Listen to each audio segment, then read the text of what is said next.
Welcome to Practical Access. I'm Lisa Decker. And I'm Rebecca Hines. And Lisa, what's our topic for this episode? Well, we got a question. I'm going to let you start this one because I don't think it's an easy one, but it's a great one. Tech versus text. When and how do I decide as a teacher to make the move, or as a parent, from tech to text or text to tech? Well, I will first interpret that question to be, when do I decide to start focusing more on finding tech tools to support writing specifically? And I was Um, thinking reading, which is funny. oh, okay. Well, good. So I'll talk about writing and you can talk Perfect. about reading. And I think that the answers may be similar, and I'll be curious to see what you think. But my first thought is a simple one. Even young children today, whether they are a child with disabilities, abilities of any range, should actually be learning to use technology to write. That is a norm now. I see people who are resistant to letting even older kids or kids who need voice to text, for example, as support. I've known teachers who are really hesitant or who refuse to let them use that as though it's some kind of an unfair advantage. And the truth is, all of my friends who are in the highest level professions, such as doctors and attorneys, they all use voice to text. All of my friends in those fields use voice to text. They do not hand type or hand write anything anymore. So I don't fear using voice recognition and tools like that at all at any level personally. In terms of when do we actually turn to it, again, in my opinion, I think parents and teachers, when they see a child start to struggle to a degree that they're falling behind in whatever content area they're working in, we need to start putting the tech in their hands so that whatever writing or reading, but in this case, writing issues they're having don't interfere with all of the other content areas.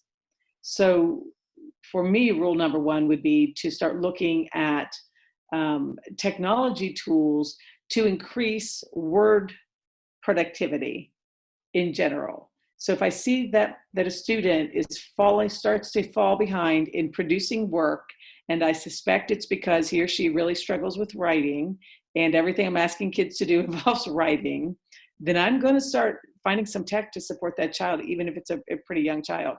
One caveat to that is that when it comes to voice recognition, as you know, um, uh, very young kids don't produce words that are as easily recognized sometimes. So I think that's, for right now, one natural way to not, it wouldn't be necessarily very young kids. But I think that it's case by case, but I wouldn't base it on an age. I would base it on a need, and that need is to not fall behind in everything else because of presumably a learning disability or something that is interfering with their writing. Yeah, and I think, it's really easy to think about writing. If I can't write, you of course give me technology. If my mind doesn't produce writing, but my hands are capable, we aren't so quick to jump there. And so I think I'm a big believer that, especially after what we've been through in this whole pandemic, any tool somebody has, why would we say, oh, I'm sorry, you have a better screwdriver, you can't use it? And I think it's about productivity. So I believe technology for kids with disabilities should be about productivity. And if I produce more and better and have better outcomes with technology, why would we do that in preschool? Why would we wait? And, well, it's kind of like, well, my siblings will speak for me if I don't learn to speak for myself. Well, some kids don't speak for themselves a lot because they have five siblings. Yet sometimes people say, well, if the computer speaks for the kid, they won't learn to talk. I actually think it's about stress, and I see technology as a tool to alleviate stress, and for some people it creates stress. And so again, I think about kids who can't read text. Well, let's just look at the picture harder. Let's look at the words longer. I've always wondered what looking harder was, but I do think that's kind of the mantra, is it's about effort. And when it's no longer effort isn't producing any outcome, it's time to, in my opinion, try text to speech, speech to text. It doesn't matter which way we go, writing or reading. I think we're kind of saying the same thing. But I think as parents, I hope that this technology burst that we've had will make us less fearful of that. But here's what is most interesting. I just believe that for reading, we should be using it for everybody. There's a 20 to 30% learning gain when you see it and hear it. And that technology is pretty easy. I know at our university, there's access to students, anybody who wants to use like Read Write Gold, those kinds of programs, Bookshare, all those things that are out there, but even your basic accessibility features. So I, much like you, don't think there's an age. I think when there's a need, and I think that need for technology should be when we see stress, because you and I both know when the brain is stressed, the efficacy of learning and the outcome is much, much less. And I think for kids, we expect them to read more. The one other thing I'll say there is, I don't know about you, but do you hear this all the time? Well, but that's not an accommodation they can have on the state test. I don't know about your response. Mine usually is, I really don't care, because it doesn't go over so well. But I'm going to be honest with you. If 179 days I'm stressed out and I don't learn because one day I'm not allowed to use something, whereas if 179 days I become more relaxed and more fluent in whatever that skill is, I certainly won't do worse than if I never got on the treadmill in the first place to start with. So I think it's one of those pieces. But those are some of my thoughts. I don't think it's age. I think it's about need and stress.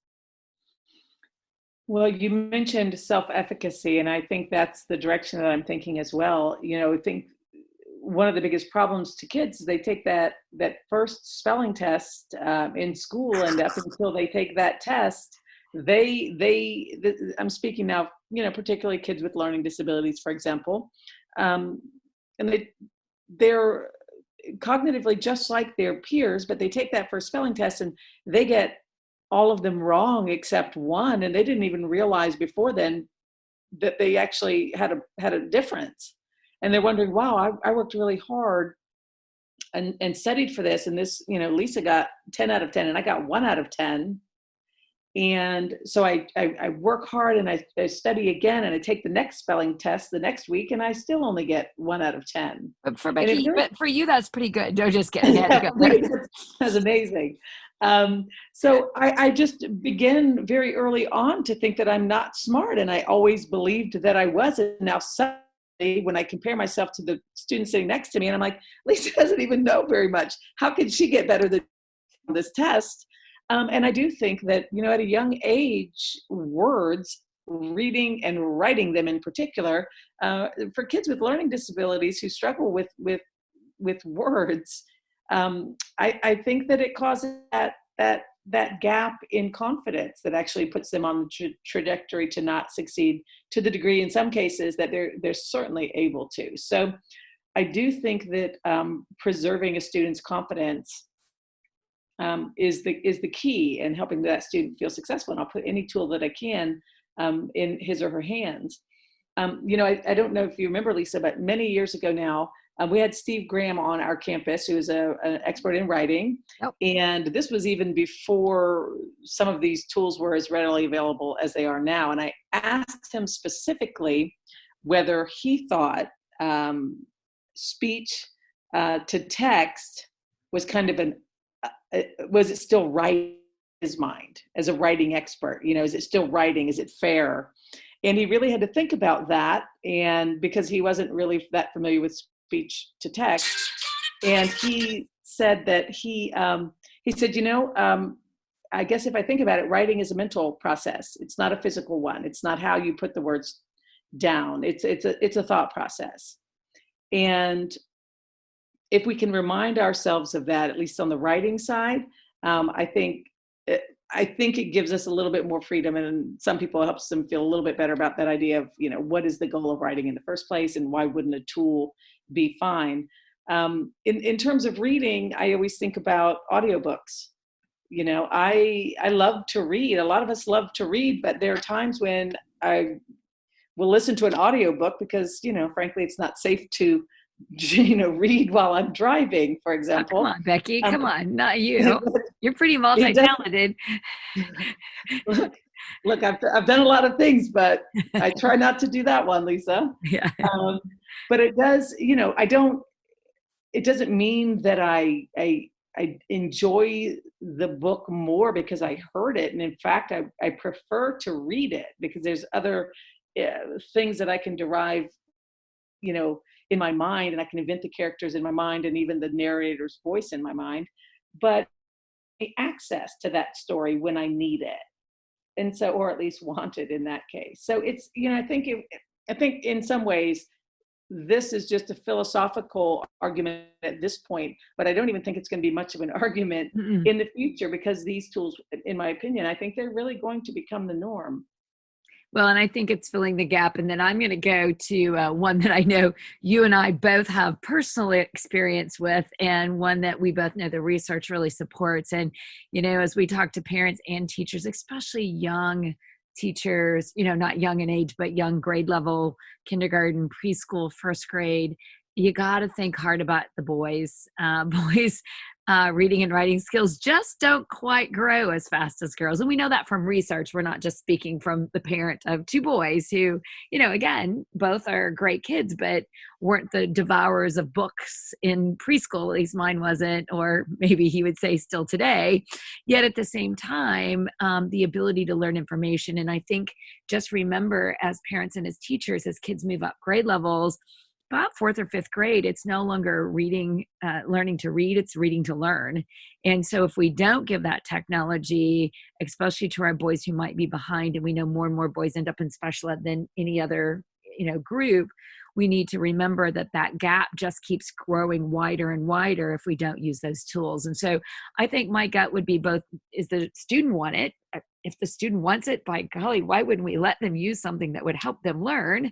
No different than a wheelchair or a pencil grip or, a multiplication chart. To me, it's just one of those things. But I really do think we have to be more cognizant of earlier adoption, especially for kids who maybe don't have advocates, to make sure that gap doesn't get wide. Because once that gap starts, it's really hard to even use technology to close it. So that would be my other one. If you see that gap widening, especially for boys in language, I think technology would be my go-to really, really quickly. And in my case, my son actually loved and still loves to read. He's actually a fantastic writer, but his handwriting was so bad when he was young. And he would get such bad grades, not because of the quality of his work, but because of his handwriting, that he just quit. Yeah. So I think, you're right. There's different things affecting, different kids. And again, kids of all abilities.